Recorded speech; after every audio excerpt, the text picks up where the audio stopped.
Ex DAO podcast.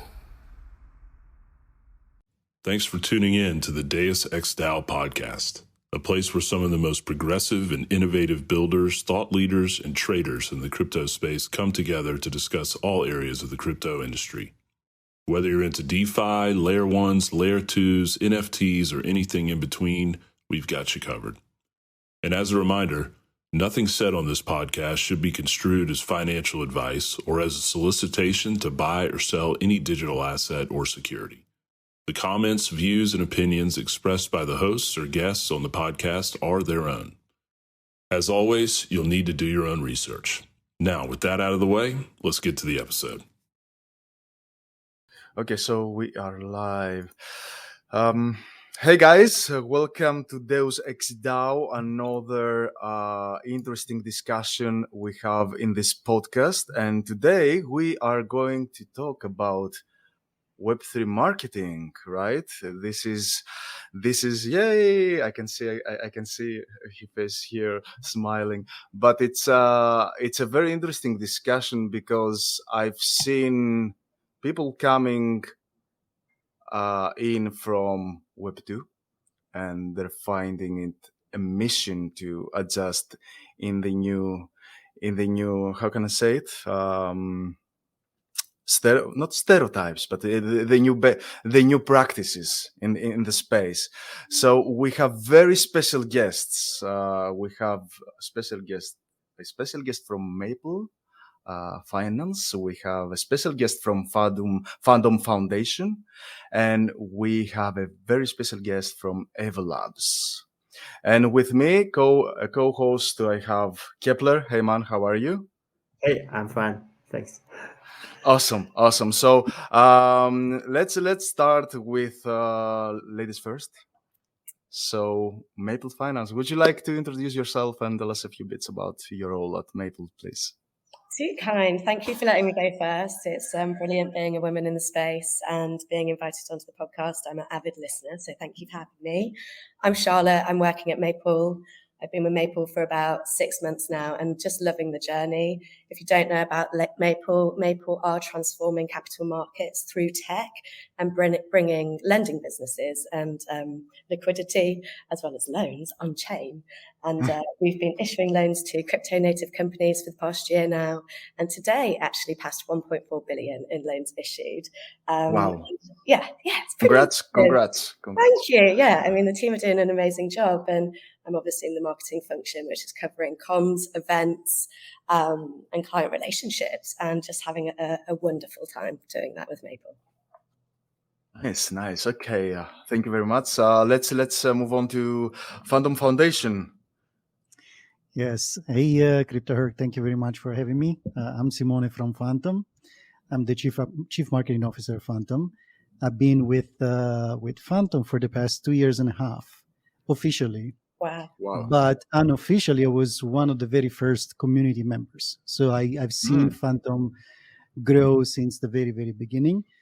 So I have some nice insights also, from how it feels to be part of the community, and then how it feels, from becoming part of the core team coming from the community. So that's a very interesting thing.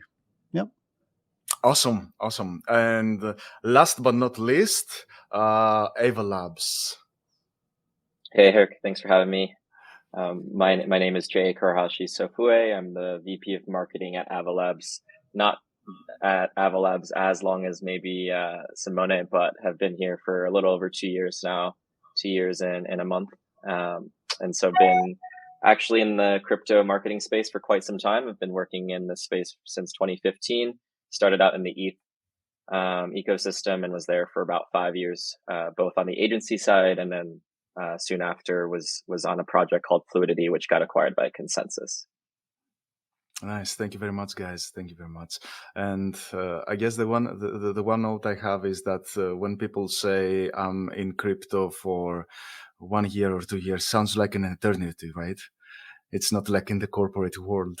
But anyway, we have very interesting topics to cover because, correct me if I'm wrong, but in crypto, it's all about marketing. It's how we pass that point over to the audience. And yeah, the one question I have, but we can cover it later, is how we find that audience. So yeah, very, very interesting topic. But let me start with the first question. You have a project, and you are the person to lead that team. You are the person that want to share the vision and what you're trying to build, and you are responsible for building that community. How do you go about it? I don't have a specific preference who will answer it. Who wants So to start? first come, first served. Okay, I'll start. That's a good question. And again, I'll share my experience. That I would say that maybe Fantom is a quite unique background, maybe compared for sure to Maple and Avalanche, because Fantom was launched in a bear market. It was not doing well. It was when everything was was either considered a scam or was doing bad in terms of investment. So everything was sort of not looked in the right way. And back then, there was a very small group of Fantom fans that started to form a community, including myself. That's why I can tell the story from the inside. And of course, those were very hard times. So these people were like, they saw every day the token price going down, market cap that was almost non-existent, close, going slowly to zero. But no matter what, they were believing in whatever the project was trying to build, which is, in the case of Fantom, is highly scalable EVM compatible layer 1 network. So very similar to Avalanche. Actually, the two projects have quite a few things in common.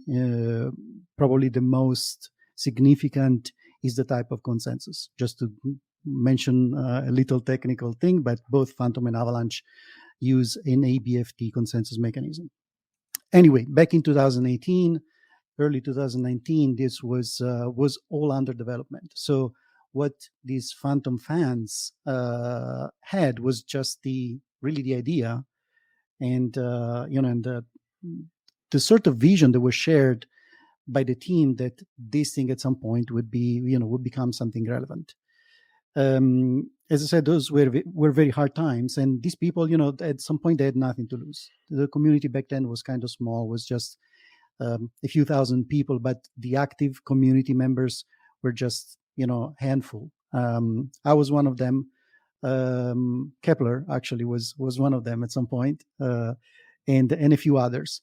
And these people then, when the market turned around and the narratives shifted, and we saw the boom of layer ones, those people were those that actually carried the rest of the community, because they were here they've been here for a very long time. They knew what the project was about, and they could also educate the newcomers about Fantom. And what they had, it was this extreme resilience, because they went through a very, very hard time, right? It was 2 years almost of suffering every day with no hope. Everything about Fantom that came out was not either a false start or not that positive news. But anyway, once things turned around, these communities started really to snowball in a very positive way. So really, that's why I said that probably Fantom is a little bit different story than most of other projects. It sounds a bit different, because it seems you had a core of people, true believers, 100%. that started that community, right? And you started at a time that maybe we didn't have this influx of projects, or absolutely, yeah, it's different, but I guess what you described, it's also how lucky you were to have this core of people, the true believers. Absolutely, and that's for sure. It's. I mean, maybe we can cover also this in one of the next questions. But I truly believe that the community is a fundamental part of any project in crypto, blockchain, Web3, however you want to call it. Yeah. And absolutely, a community can make or break a project. And with Fantom, let's say we were lucky, but maybe it's not the right word. But for sure, there were this handful, let's say 100 people that were really extreme fans. And these 100 people were able to, as I said, to really kickstart the community and support the community once the growth really happened. Awesome. Thank you for this. It seems like the community of a project is a blessing and a curse, right? But at the same time, I'm not sure if a project can live without a community, crypto project. Charlotte or Jay, any inputs about the community, how you started? But I'm also interested in understanding, in knowing what your advice would be to a project that just starts and they want to build a community without this core of true believers.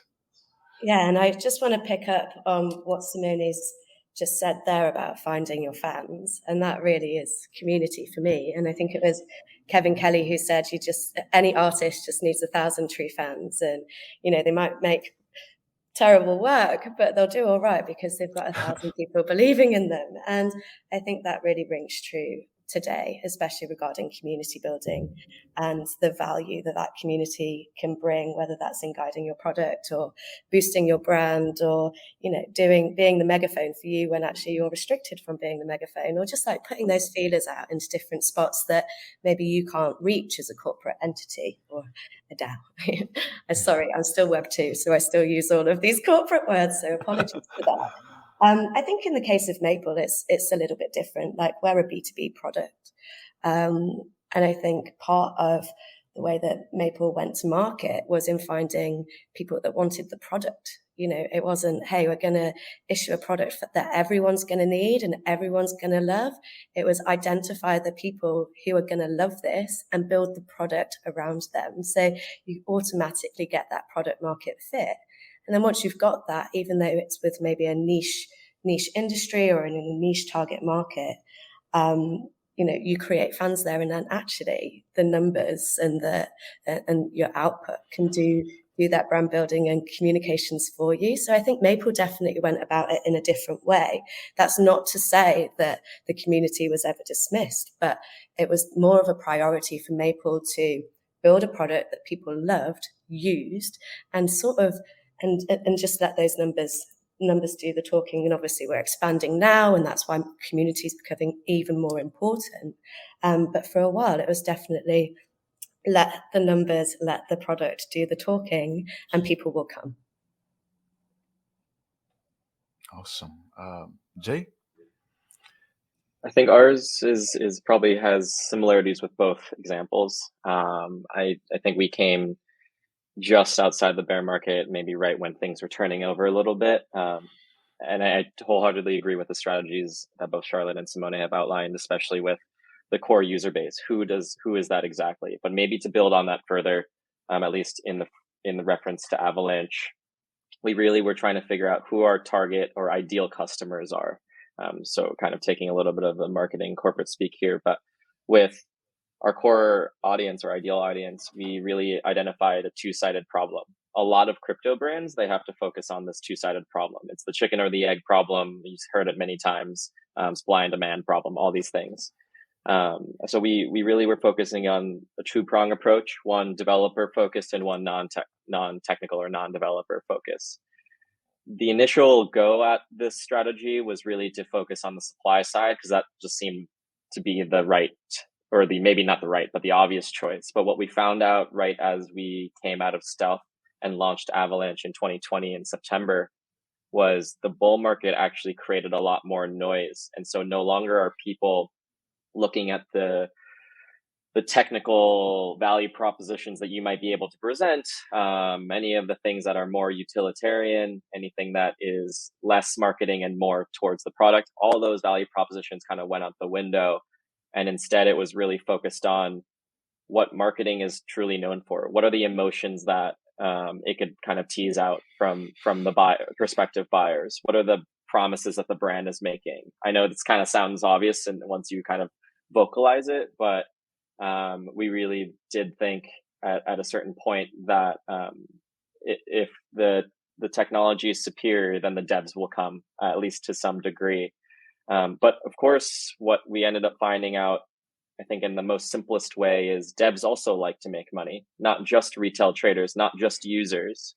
And so what we did instead after a year was then flip it on its head and say, all right, well, instead of focusing a lot on developers, we might actually need to focus on both approaches as aggressively as possible. Really hard from a bandwidth perspective, but I think we were able to finally get to a certain point. And what I mean by that is we were able to get a lot of developers from the core community, a bunch of entrepreneurs to commit to deploying their projects, some existing ones, some new ones. That's on the supply side.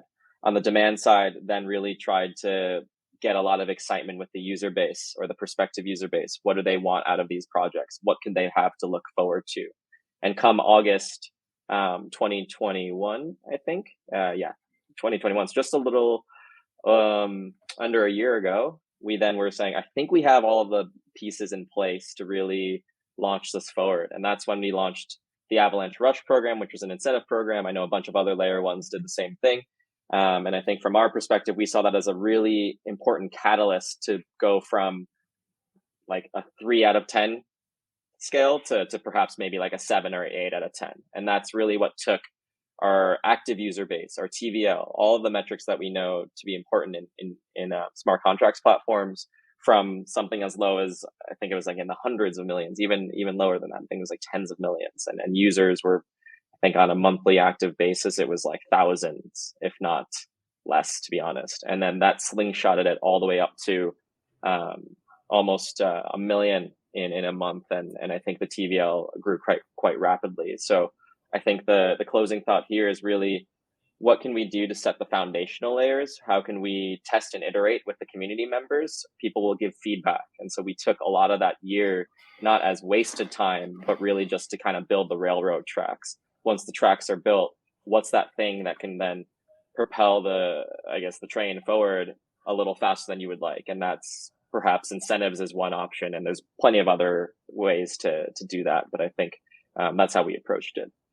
And I really love what you just said there, Jay. And that year gave you the time to get to know your community, the people that are interested. And actually, regardless of being on the supply side, demand side, being an investor or a builder, there's an alignment there on human traits and what people want in life. So actually, you're learning your community and learning actually what they desire from an emotional level. And actually, once you figure out people, what turns people on and what turns people off, you can actually form a persona which isn't dev or investor. It's a mindset, and it's, everyone that is part of this community is united on something greater than this, and it's usually a human or an intrinsic trait that then you can utilize to speak to people from an emotional perspective, as opposed to a USP or a technical perspective. And actually, I think you only learn that with time and understanding each of your customers and their mindsets and what gets them going. Yeah, I feel like the discussion, we had it like in there about bull and bear market, but like building a community takes time. So I feel like maybe bear markets are actually better for it because there's less noise, as Jay said, and that's just, you can really work with people, and you have this core group that Fantom got, and you know that these are the right people to drive the community forward, because there's more attention on your project and people won't be switching. So yeah, maybe bear markets are not that bad, actually. Depends.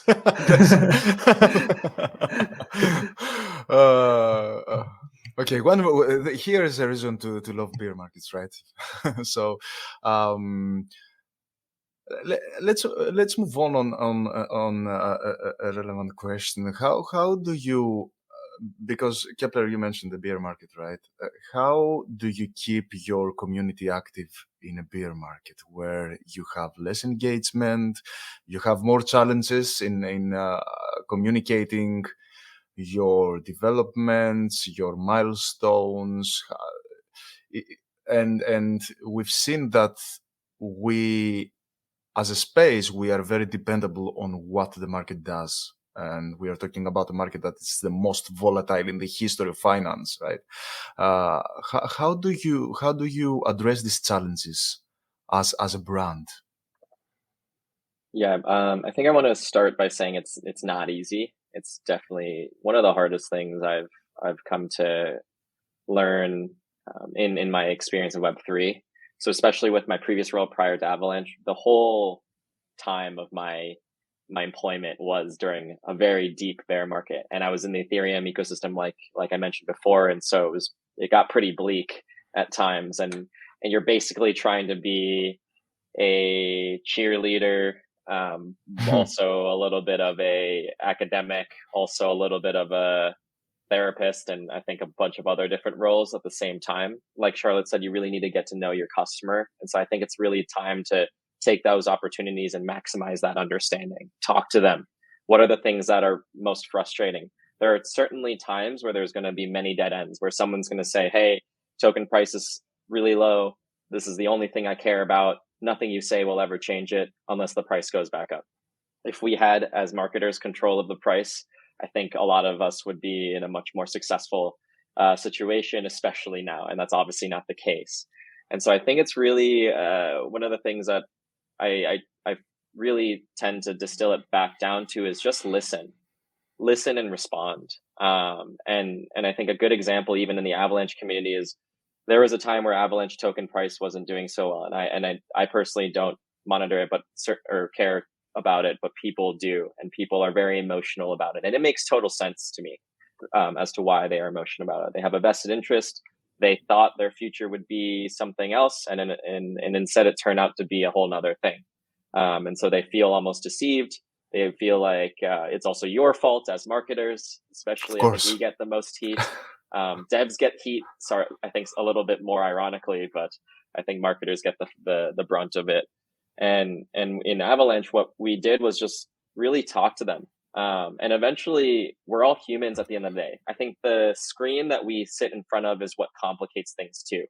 People become keyboard warriors. People don't really interact with people in a really pleasant way. And it's kind of like the best way I describe Twitter is, imagine if, you see people who reply to your Twitter and they say you're wrong, or you're lying, or you're not doing your best. Imagine if you had a coffee with someone cold and someone just goes straight up to you and say, hey, you're actually really bad at your job, right? Like but not many people would do that if they were put face to face. The only reason why they do that is because they don't know really how to behave online. And it's not really, I don't really fully blame them either. It's just the technology has outpaced how we as humans interact. And so I think what I'm trying to get at is, if you keep listening and you really understand what the pain points are, the solution is not going to be immediate, but at least people will start turning over and understanding that you are in fact human as well. And you are in fact there to listen. And I think if they feel that, I guess, olive branch becoming closer to them as you extend it forward, and then you kind of put your head down and maybe you have to admit that you're wrong, even though you feel like you're right, that's totally fine.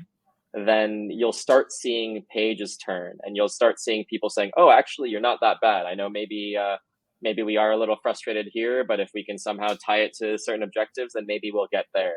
And over time, you'll start seeing positivity ramp up if you are objectively trying to help, but also tying it to business objectives if possible. It's like, okay, well, maybe token price is down, but what you could be excited about is perhaps an exchange listing coming up, perhaps a new product feature. This product feature will then ladder up to another point of innovation or movement in the brand itself.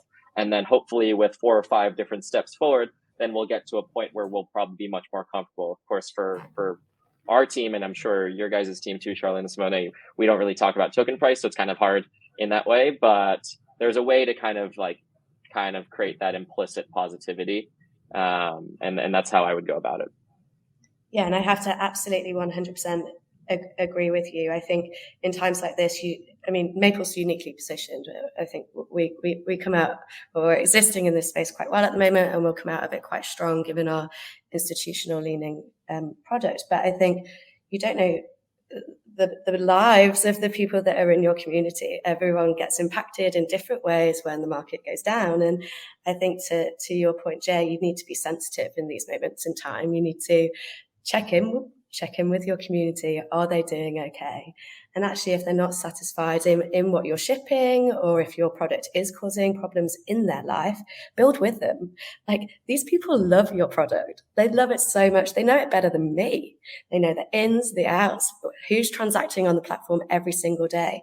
So there's always an opportunity in these moments in time to say, hey, okay, we're slowing down, build with us. And even just this past week, we've had community members testing out a product that we're going to launch on Monday, like taking an hour, 2 hours out of their day to build with us. And to Jay's point, that builds that longevity, that fandom, and also, and just gives you time to check in with them and be like, what do you want? What's going to make you feel good about this product and us as people? And I think as a sideline to that, and the human aspect of all of this, we're a fully doxed team. And because we're doxed, I think you can communicate more on an emotional level. And I thought we have personal relationships with our community, and that they'll be like, we appreciate you, Charlotte. We appreciate you, Martin, as a result of that. So, I think you have to be super sensitive in these times, but it's an opportunity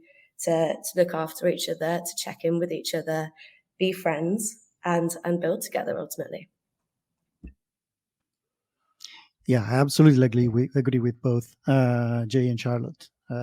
Then in the end, it all comes down to communication, right?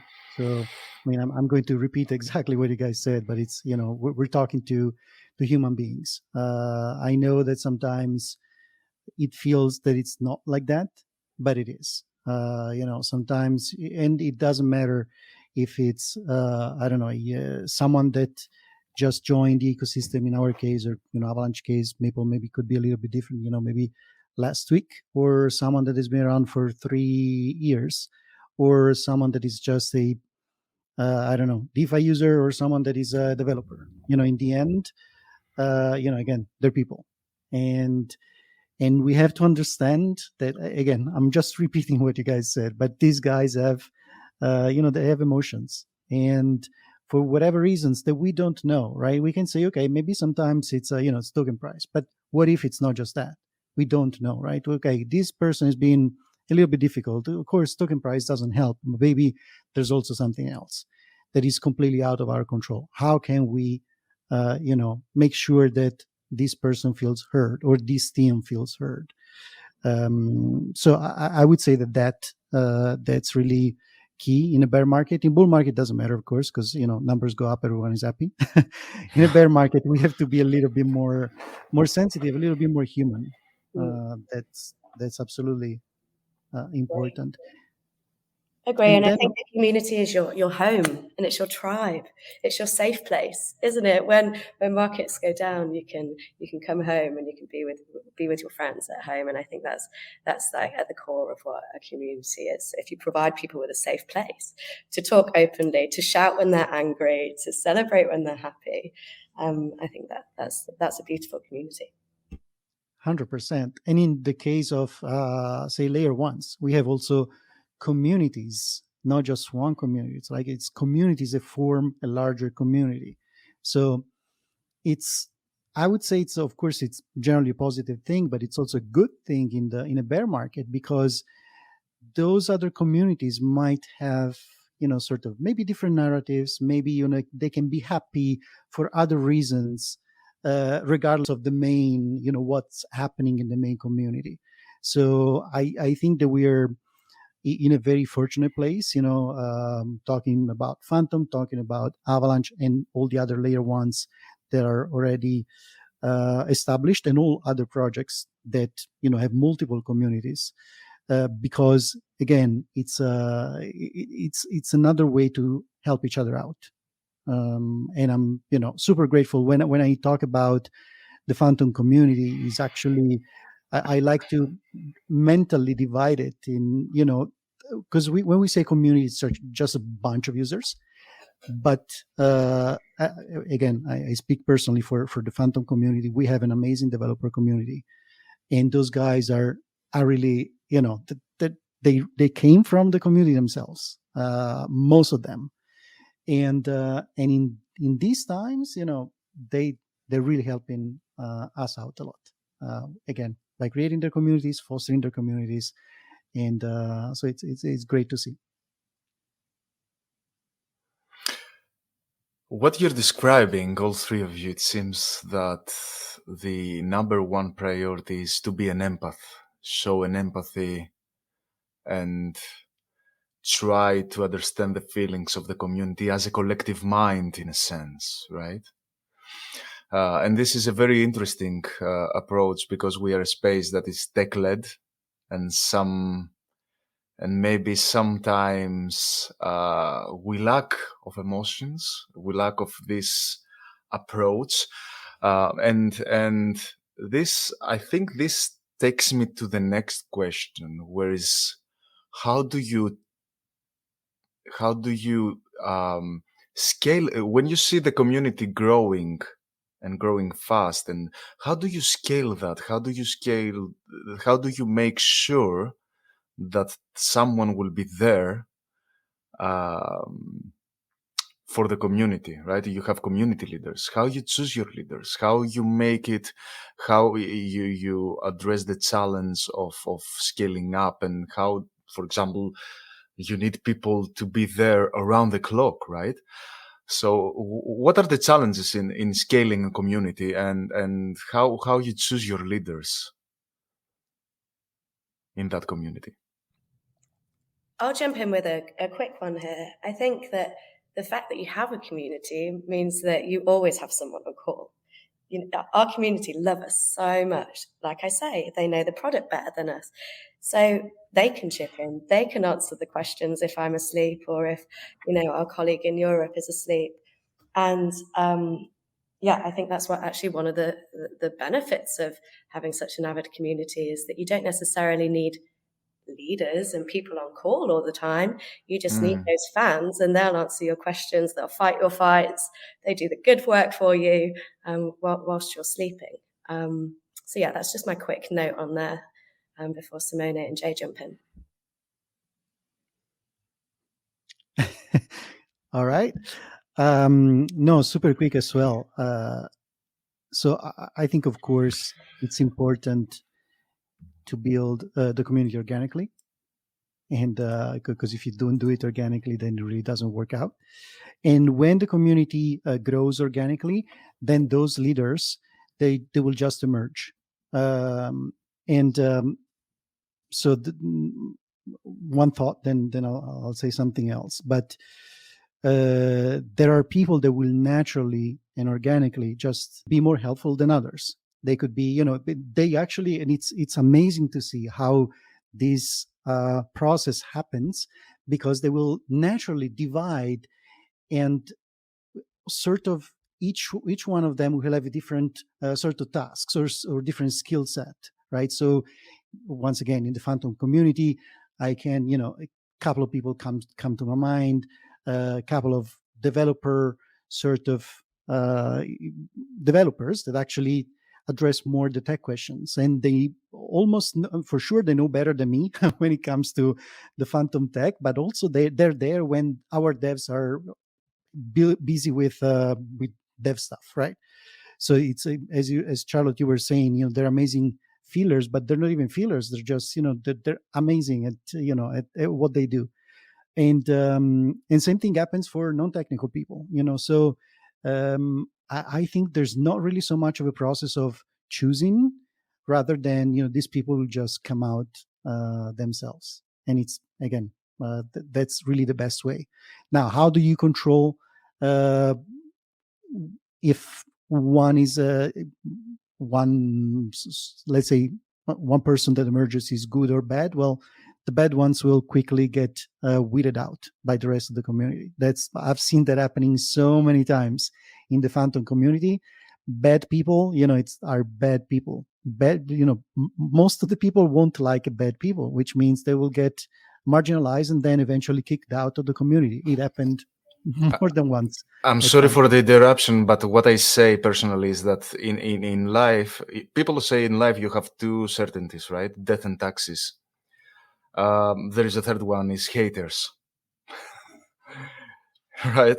So yeah, that's my small interruption here. Yeah, no, 100%. But nobody likes haters, right? So haters, they're just a quick, short. They have a short life. They just come in a community, and it's this kind of weird guests. It's like, okay, what are you talking about? Maybe a couple new people might listen to this person, but then it will just get, as I said, it will just get marginalized and eventually kicked out of the community by the community themselves.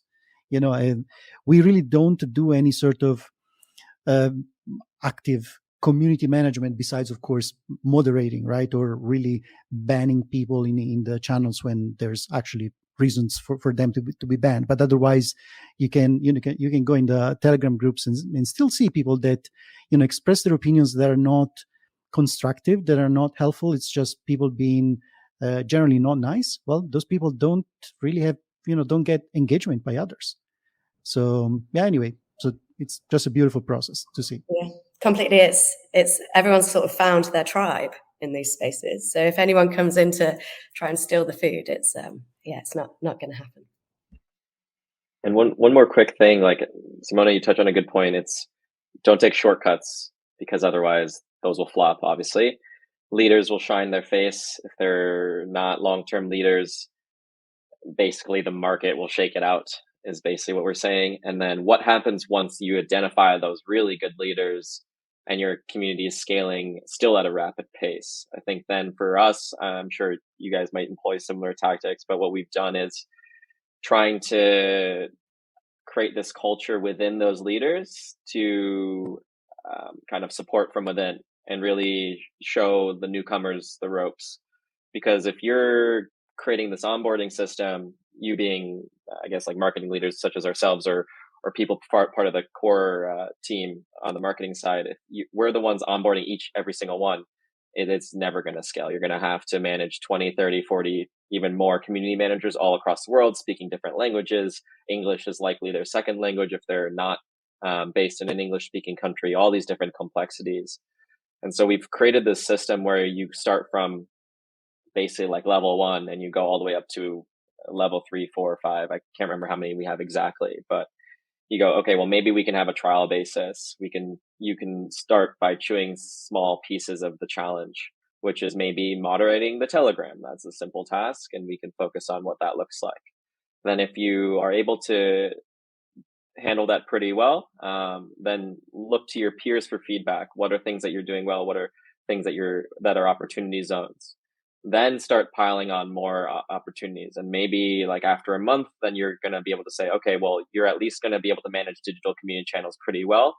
Perhaps it makes sense to then make this official. Part-time contractor engagements could be something a little bit like a step before full-time, effectively, if you don't want to take that much of a risk. If you're really confident, of course, you can accelerate that trajectory if you want, but most often it makes sense to take it slow, because then you'll really identify the pain points early and fix them early, so then you don't have to deal with them once the community grows to an incredible size. And so we've done that, and that's actually gotten been pretty successful, because what you then have is, if you fast forward 2 years from when we started this, basically, you now have a really good core base of community managers who are all friendly from a peer perspective, which is amazing from a organizational culture perspective, but then also knows exactly all of the different historical contexts that perhaps the first community manager has. And so the first community manager's baseline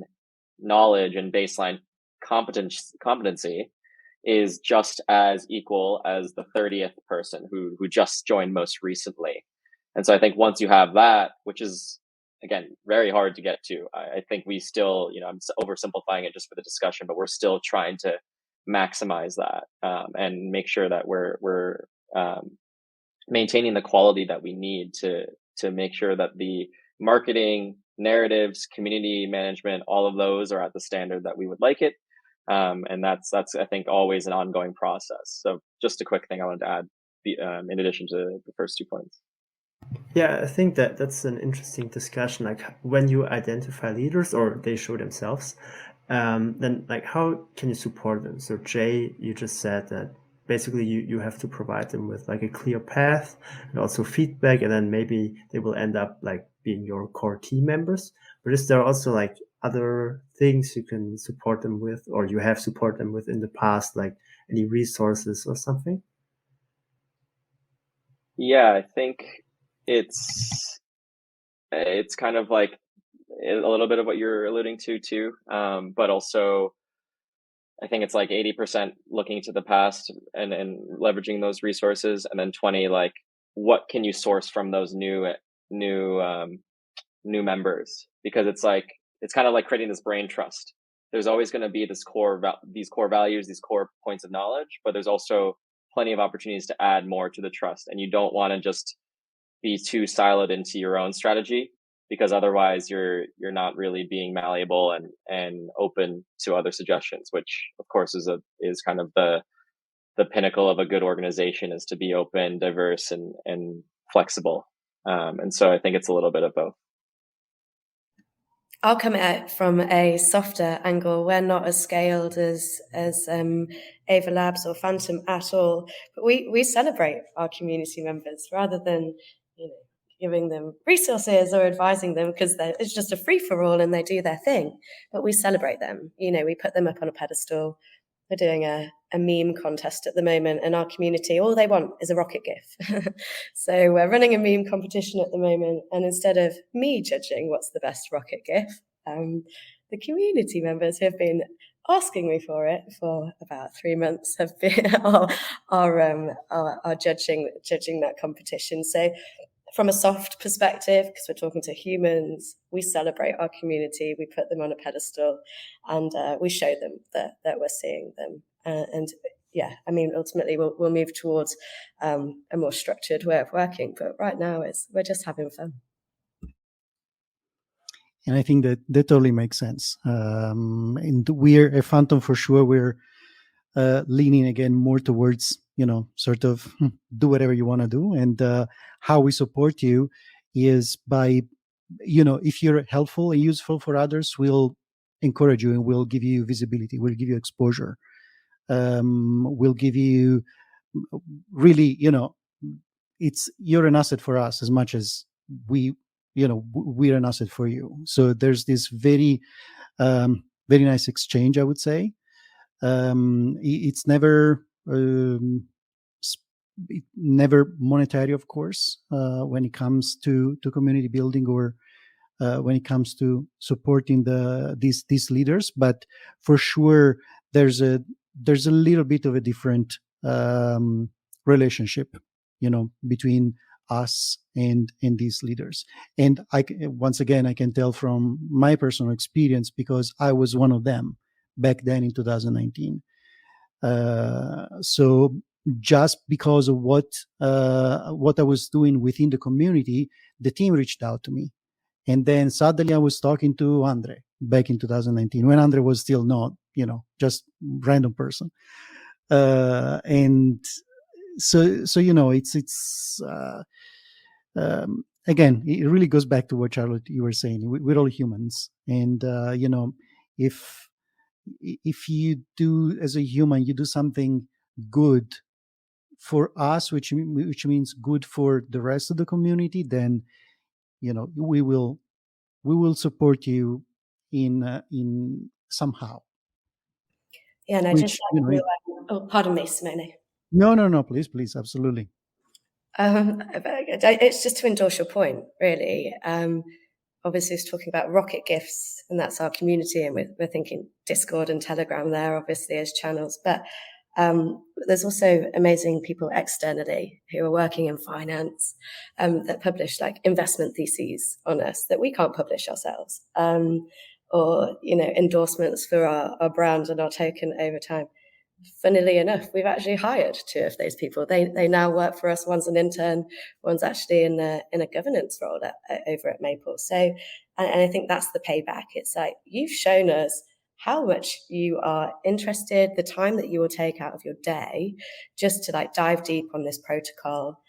Like, I really appreciate the time that you've spent, but also I see your skill set. Why don't you come in and become a core contributor?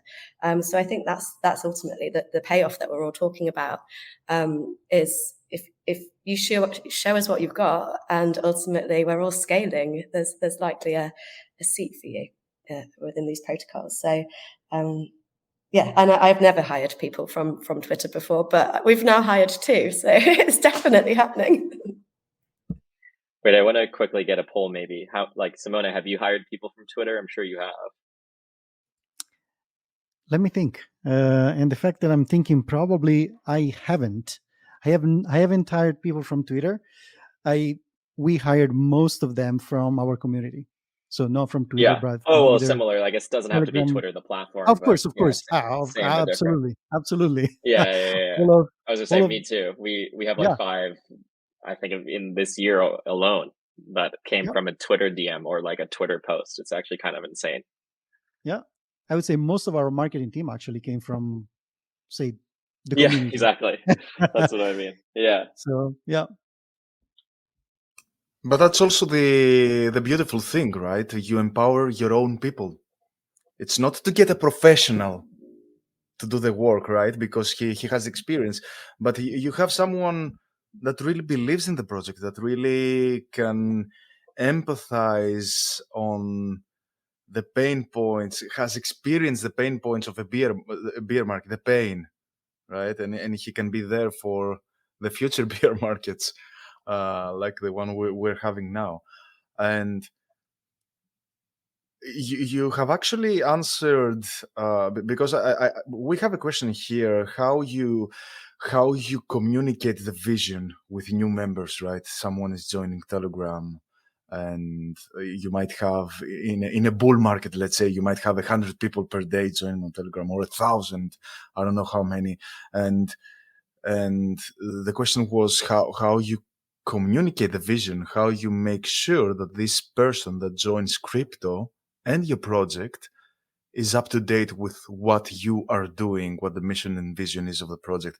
I guess it's an organic process through the community, but do you have any other, let's put it in quotes, onboarding process in a subtle way in your community, or really not?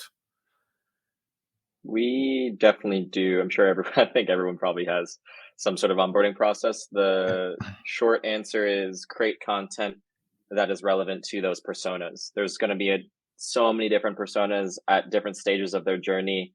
And there's also going to be some that you can't tackle because of bandwidth issues. So prioritize those, focus on the best and easiest way forward. And so I think early innings, like, to make this a little bit more concrete, early innings of Avalanche made sense to really dissect the white paper, made sense to dissect some of the more technical components that are out there, because it's just not friendly to some people like myself. I'm not a developer. So some of that content actually would be extremely useful, especially as crypto is quite technical and has quite a high barrier to entry. And then as you continue moving forward, then you're going to, again, foundational elements are going to be there. I feel like there's a merging theme. Focus on the foundation and don't take those shortcuts. Then once those components are there, you're then going to understand which personas like that type of packaged material and don't like it. And so then I think the next phase is, how do you address those that don't like it? What are the formats that work for them? Maybe video is much more palatable. Maybe a Twitter thread is something that's better. And so it's really just what type of channels can you leverage, and how can you get that and serve it to the customer in the most clear and concise way. And I think right now, most of us are probably at this mid maturity stage minimally. And so we probably have a bunch of different campaigns or onboarding packages or channels and things like and things like that out in play.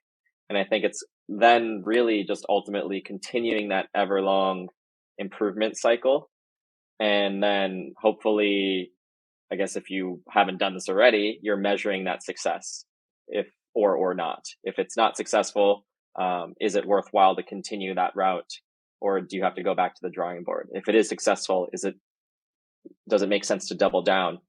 And I think those are the kind of decisions that we certainly are making right now.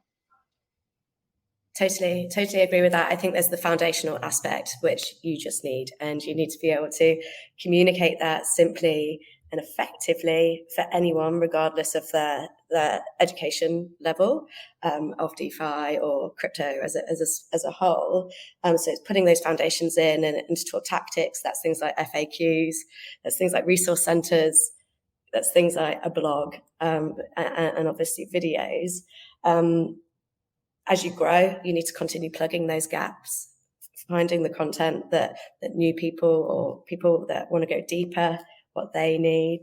And a way in which you handle that is by creating once and publishing everywhere. It's like a little motto that I've taken with me since advertising days, and it spells out cope. It's how we as marketeers and communicators cope. We create it once, publish it everywhere, tweaking the language, tweaking the medium. And ultimately that's what keeps our head above the water. But get the foundations in, plug the gaps as you go. Like Jay says, figure out what's working. If it's not working, put it in the bin. But if it is working, publish it. Keep driving that. And, it's an old adage of people need to see something 7 times in order for it to go in and for it to be believed. And that's very, very true still in this space, because it's just human psychology. Yeah, and I agree, of course, with with everything Jay and Charlotte has said. I would say that big part of our onboarding process is actually the community itself. So we go back to what basically we just talked about up until now. It's that, as a new user, honestly, the person that can be most useful to you is actually who was there before you, right? So who has done already the same, went through the same steps. It's like, oh, okay, I'm new to this project, whatever it is, right? Project X. And specifically at Fantom, as I said, our community has huge presence and influence over the community itself. And it is, especially with, a few of key community members, is a fundamental part of the onboarding process for new users. Besides, of course, what Charlotte and Jay have said. So, create good content, create great content all the time, be consistent, test, see what works, see what doesn't, expand. Think about how do I capture new users, right? Because that's another thing that crypto has, is that oftentimes we find ourselves in this big or small, depending, echo chamber, right? So it's like people repeating and just talking to themselves. But okay, how do we get out, and how do we, make other people aware that I don't know, Fantom, Maple, Avalanche, whatever, Solana, and all of them, these things exist, and what they can do for these people that don't know yet that these things exist. So anyway, but this is the next step. But in general, I would say that the community, of course, once again, is a key part. Yeah, the expansion is the exciting thing for me. Is speaking of the echo chamber, in our space, everyone knows Maple, everyone knows Fantom, Ava Labs. How do you get out there? How do you spread that message outside of the echo chamber? It's not a problem. It's an opportunity that I'm definitely really excited about. But actually, I think that's where your community comes in, because they've got their feelers and their fingers in different pies, and if you can get them to spread the word, you're onto a good thing. And then obviously there's press, PR, advertising, although it pains me to say it because I'm from ad businesses, but press, PR beyond that, and just having your community infiltrate their networks. There's a huge network effect in building a community. Beautiful insights, actually. And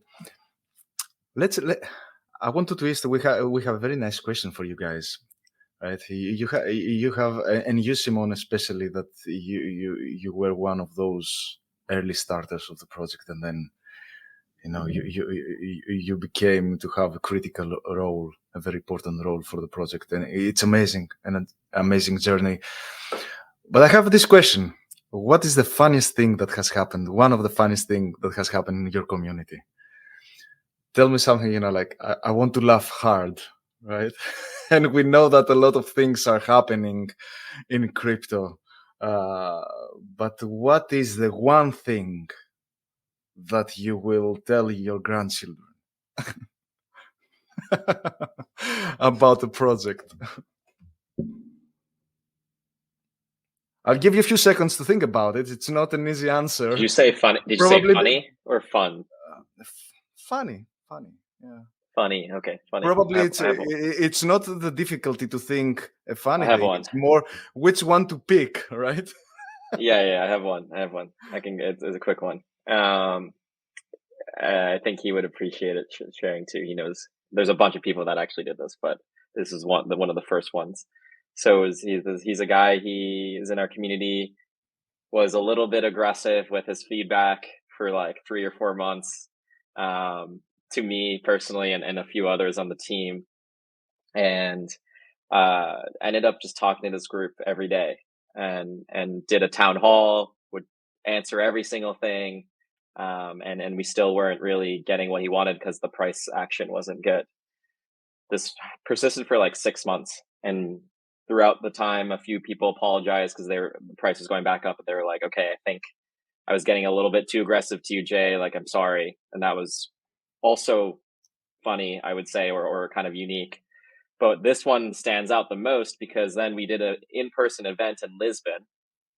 First event that we did in Avalanche, at least at that scale. And this guy traveled 3 hours, drove a car from middle of nowhere, Portugal, to come visit me.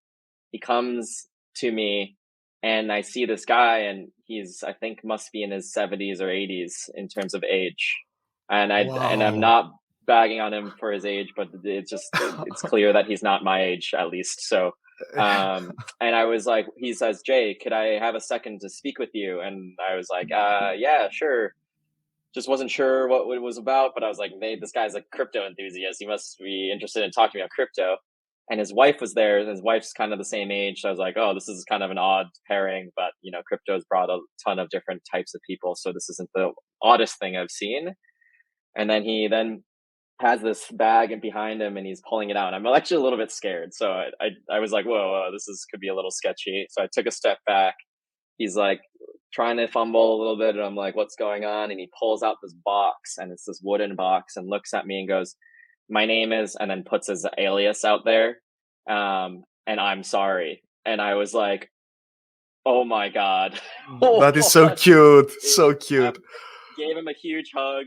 I was like, "Hey, like, so good to see you, or so good to meet you in person." Like, we really chatted for not too long, like a few minutes. And I was like, "Honestly, I'm just in shock. I don't know what to say. But if you want to enjoy the event, like, I'll be here for the rest of the week." And he goes, No. I spent 3 hours driving here only to meet you, to apologize to you. And I'm now going to go back with my wife. And then he just left. He gave me this amazing bottle of port, which I drank. Really good port. So if he's listening, he knows who he is. So that was, I think, not so funny, but I think it's funny. Like, I tell it all the time now. And my mom goes, "Are you safe? Are you okay?" And I was like, "Well, I don't know if I have a definitive answer, but I think I'm fine." Imagine the roller coaster in this guy's psychology, right? Yeah. By the way, this is not the. Did you get any pies, like spinach pie, Portuguese? I don't know. His wife. I gave him. Did they cook anything for you? They usually do that, right? No, I gave him a pastel. We had them at the venue, but yeah, this was like 1 of 5 at this point. Since then I've had 3 other people do this very similar things, and it just goes to show. One of the guys actually was like, "Jay, it's really hard to hate you."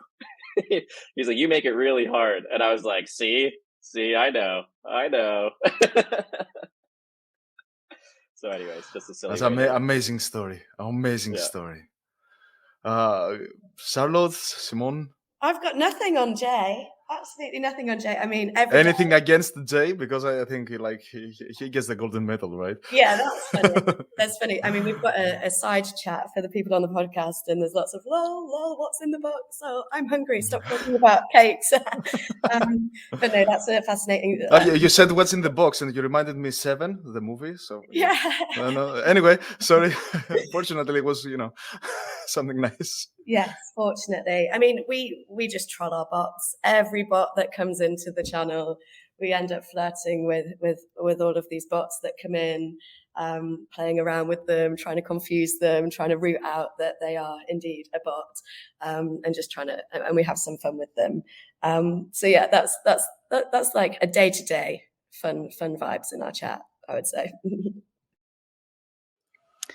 And okay, I think there's this episode that happened, and I say it quite often actually, but it's quite funny, and it's early 2019, and I was still a community member. I helped organize an event in New York City with Fantom and a couple of other projects. These couple of other projects were IOTA and Holochain.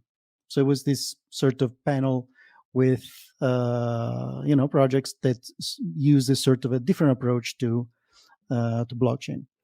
And in that occasion, Fantom sent Andre Cronier, and so of course, first time that I meet him, I don't know, I felt very not smart talking to him, because this guy was just thinking at a very different level.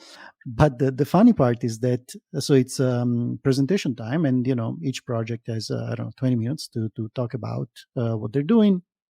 And IOTA and the Holochain go first, of course, beautiful presentation, very well explained, and so on. And then Andre goes on stage, and the first thing that he does is actually explain both Holochain and IOTA in 2 minutes, much better than the speakers of those projects had done.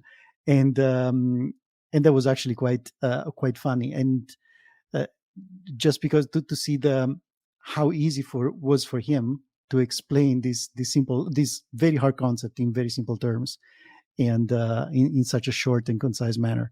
So anyway, this is from the early days of Fantom. Nice.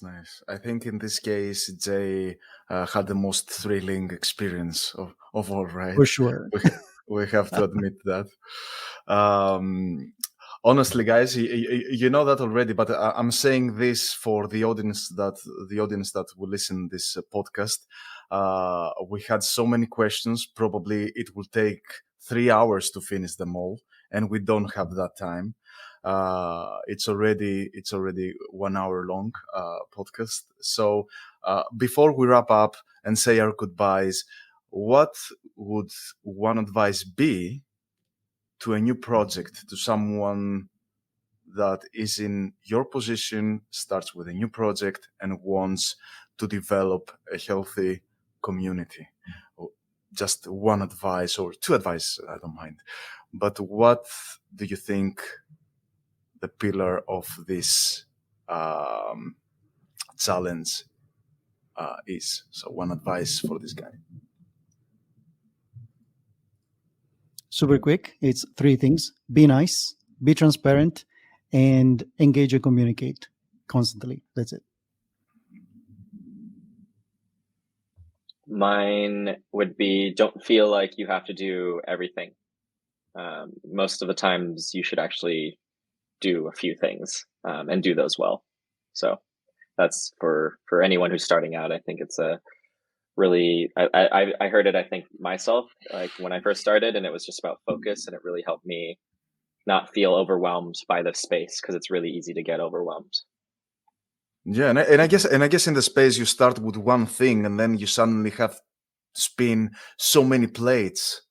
Right? Yeah, exactly. And do this and that, and scattered in so many places, and then you cannot focus on the one thing that really matters, right? Right. And I think I've got 3 recommendations as well. Power of 3. Go. I think my first recommendation is the space needs communicators. So please come and communicate. these very complex projects to everyone. So welcome, come in. You are very needed, and this industry will only grow through communicators. So be empowered by that. When you are communicating, be authentic to your project.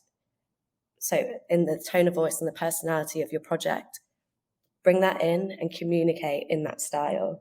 Then when you're thinking about like tactics and what you're doing, to Jay's point about focus, don't copy anyone. Do what's right in that level of like authenticity. Do what's right for you and for your project. Don't just copy a server. Don't just copy the meme or the law or the like fantasy world trend. Do what's right for you. And those are my 3 recommendations. Thank you so much, all of you guys. Listen, it was an absolute privilege and a pleasure co-hosting this podcast with my friend Kepler here. I would love to have, your commitment that we will do this again. Yeah, in the near future. Let's do it. Because marketing in crypto is a huge topic with so multi layers, right? But again, I'm grateful for the time you made to be here with us. So thank you so much, and I guess we will speak soon. Thank you for having us. Amazing. Thank you. Thank you, guys. Thank you very much.